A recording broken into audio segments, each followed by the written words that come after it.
Hi, I'm Cami Marsh, and welcome to Dish and Dirt.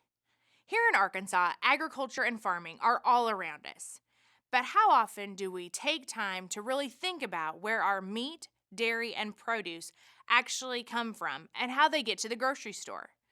Over the next few months, we're going to give you a look into some different farming operations and just find out more about how those different things get from our farms to our dinner tables. So let's dig in.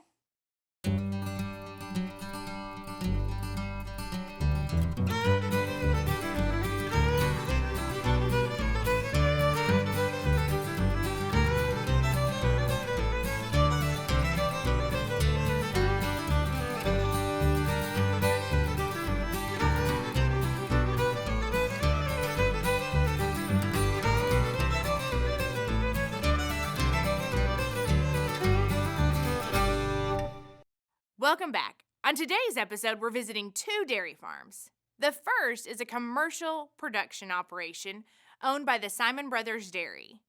They are actually located just east of Conway off of Oak Street. Their owner, Frederick Simon, tells us that dairy production is more than just milking cows. We begin our morning milking shift at 3:30 a.m. My help gets here just after 3 o'clock in the morning and begin to set the parlor up, run the sanitation cycle, and go down to the freestall housing barn and bring the cows in for the morning milking shift. So we got to see the freestall housing. So tell us a little bit about what happens down there. Okay, the freestalls, that's, of course, that term refers to that the cows are free to come and go from their bedded area at their own free will. They can eat when they want, they can drink when they want, they can lay down and rest as they choose. The only time they actually leave the facility is at each milking when they come up to be milked, which takes about an hour and a half from the time they leave until they return back to their bedded housing area. So what are they eating when they're down there? While they're housed down there and while they're eating, we have a very strategic diet that is formulated specifically for a lactating or a milking dairy cow. All these ingredients are blended together into the feed truck. And it basically, it's like your mixture you use in your kitchen. Well, this is a mixture used to mix cow feed with, just on a much larger scale. Our mixer, it holds a total of 15,000 pounds worth of blended mix of these separate ingredients. So they're like very catered to. They have their own little special diet. Oh, our cows are very spoiled in what they eat, and actually they're very picky. I mean, if it's not as clean as what they like for it to be, or if we change ingredients and it has a different smell, they'll look at us and wonder, well, why are we making a change? That's very neat. And that change, or not that change, but that feed consumption on the cow on a daily basis dictates directly to how much milk they're going to produce in a day. So we unconditionally want them to eat all we can get them to eat. So I know a lot of people just know that we're glad that they know that milk comes from a cow, but it's more than that. You have to put a lot of inputs in to get that amount of milk. How much milk are you getting daily from one cow? From one cow, it's kind of unique. From the dairy farmers' terms and the consumers' terms on milk are not exactly the same. When you ask me as a producer, we refer to milk on the number of pounds a day that the cow yields. When you're the consumer, you refer to it primarily in gallon increments. 1 gallon of milk weighs 8.6 pounds. Very good. On average, currently my cows are averaging like 75 pounds per cow per day. Wow.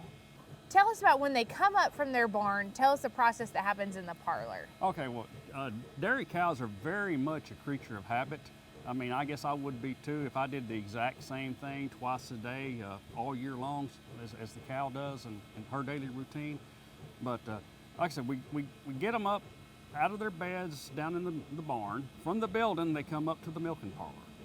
Okay. Once they enter into the milking parlor, we load them into the stalls. Once they're loaded into the stall, we wash any manure that they may excrete coming into the parlor, and if their teats are extremely dirty, we'll wash them with water. From there, we'll come in with a hydrogen peroxide disinfectant. We spray each one of the teats, which there are 4 of them on a milking cow. We'll do all 18 of them, then come back with a paper towel, and we'll wipe that hydrogen peroxide from each and every teat. We use a separate and clean towel on every single cow, so there's no cross-contamination of any possible disease or mastitis infection that could possibly be present in the udder. The next step of the process is to come back through and to attach the milking unit to the cow after they've been disinfected and wiped clean. And it should take, ideally I like for it to take somewhere around 8 minutes. Under 10 is the optimum time frame for attachment of the unit and for the cow to milk out. In our system, once the unit is attached, we have the auto sensors on there for milk flow purposes, that when the milk flow is restricted to where it's just barely a trickle left coming out, the units will detach off the cow automatically or at their own free will there. And at that point, the cow is finished being milked out, and we come back with another disinfecting dip, which it's like a citric acid and vinegar mix that we spray the teats with. There again for bacterial purposes to prevent infection from getting into the cow. So once it goes through the milking unit, it goes into a big tank. Tell us about the tank and how that gets then transferred to the milking truck. All right, as the milk is coming out of the cow, it goes into the milking unit. It flows through the hoses. It hits the main pipeline, which it gravity flows with the assistance of vacuum to what they refer to as the receiving unit. The receiving unit has the pump in it, and as the receiving unit fills up, the pump kicks on, and it pumps it next door into the storage tank. The milk truck backs up right here. Okay. Before he goes to loading the milk, he draws a sample of the milk out of my milk tank. Okay, that sample is held and sent off to lab to check the components as the butterfat and bacteria count. And these are all like precautions that it's not just being a farmer, you're like to making sure there's lots of safety precautions. Yes, and one of those precautions is off of that sample that is also checked for antibiotics, because there is a 0 tolerance level of antibiotics acceptable in my milk coming off the farm to go into the processing plant for consumer consumption. He goes from here to the Highland Milk Plant in Little Rock to where the milk is unloaded, and then it ultimately ends up processed and into the gallon or half-gallon jugs, whatever they need to process at the time. And then we can buy it at the store. And then they have the contracts and make the sales and deliveries to the grocery store for the consumer to make the purchase. Hi, my name is Ashley Mann, and I would like for you to join me on my show, Breathe Yoga, on Channel 5. Each episode will consist of a 30-minute yoga practice that will help you along your yoga journey, whether you are new to yoga or an advanced practitioner. So if you've always wanted to try yoga but didn't know where to begin, join me on Breathe Yoga, only on Channel 5.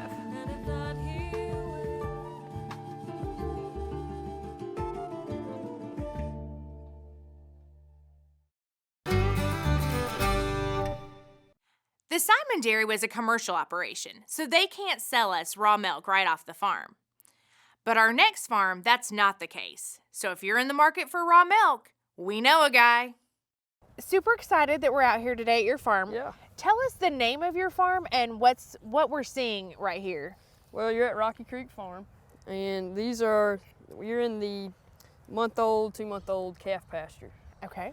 So this is where they start when they're born. They'll come in here, and we'll feed them until they're old enough to where we can breed them, and they'll go on out there to the larger cow pasture where they'll live on their life to be a milking cow. This little calf was just born last night. Yeah, less than 18 hours. That's So- awesome. So tell us a little bit, how your process of reproduction goes, what you do with the cow and calf, and then, because you can't take the milk from her, right now? Right. She calved last night, and it'll be, for the cow, she'll go into milking probably tomorrow morning. We need to let her have her time with the calf and let the calf get the colostrum, which is basically like super milk. It's what helps the calf start off its life. And she'll let the cow, we'll let the cow stay with the calf for about 2 days. And then she'll be put into the milking pasture with these, and then we'll move the calf over with the others. And within 4 months, the cow will be AI'd, which is artificial insemination. And she'll be rebred and go on and do the same thing. where the calf will grow up to where she's old enough to be bred, and then she'll do the same thing as her mother. So how long does it take from the time this little baby was just born till the time you're milking her? It'll be 2 years. Yeah, it'll be quite a while. It's a big process. So this is a huge investment. I mean, Yeah, definitely. Yep. And in between that, things could change, but hopefully, in 2 years, she'll be where all these are.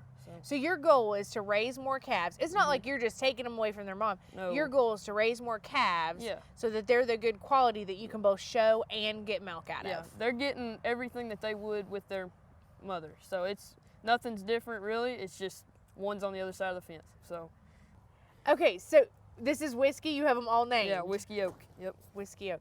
So are they papered then? Like, you Yes. have like, all registered, okay. and they all have weird long names, but some people would think is crazy. But Okay. And how old is this one?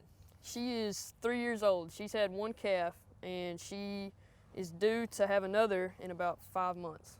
So Oh, wow. Okay. So this is Whiskey. How many are you milking right now, Tanner? we're just milking 2 right now. Okay.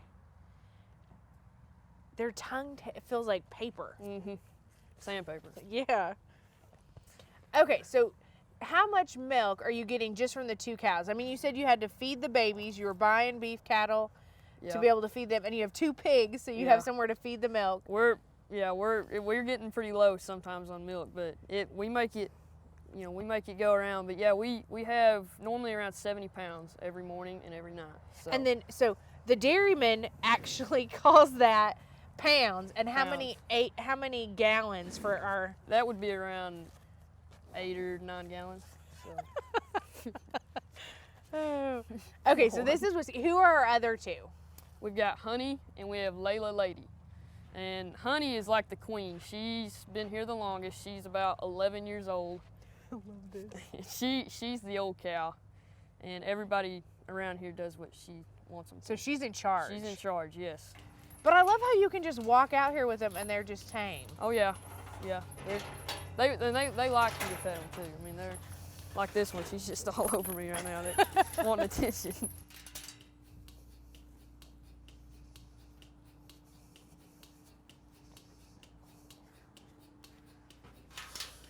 And she's gonna go through first because she's the Yep, queen, right? she goes through first every time. So this is what we call the milking claw, and this is probably the most safest by cleanest. That's what I mean by safe. Most safest way of milking the cow. Not only does it milk all 4 quarters of the udder at one time, and it keeps it all in an even milking, but at the same time, it's never touched by human hands. So what you would think we milk 2 cows by, I don't milk them by hand. We use a vacuum. You don't want to milk them by hand? Oh, no. It takes too long. I have things to do.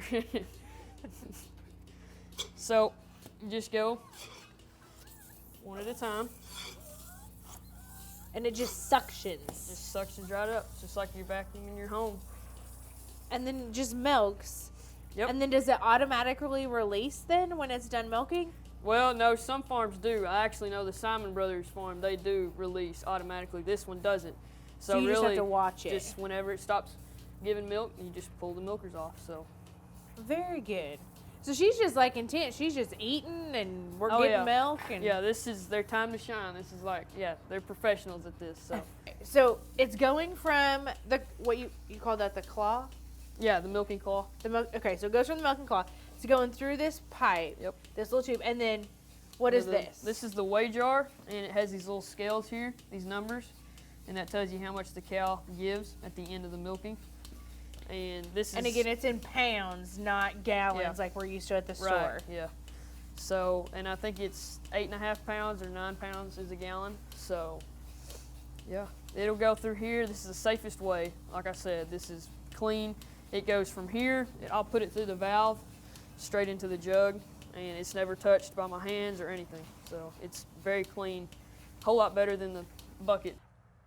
We were at the bigger dairy farm with the Frederick Simon family, and we saw that their milk goes into the milk truck. Yes. So tell us a little bit about, so literally I can bring a jug of milk and get milk from you on Yeah. your farm. Yep, you can, literally. with theirs, they're permitted and they sell theirs to go through the government and things like that. With me, I just milk the cows and sell it straight to the people. So Thanks for joining us on this episode of Dishing Dirt. Hopefully now you have a better understanding of how your milk gets from the farm to the grocery store shelf. See you next time.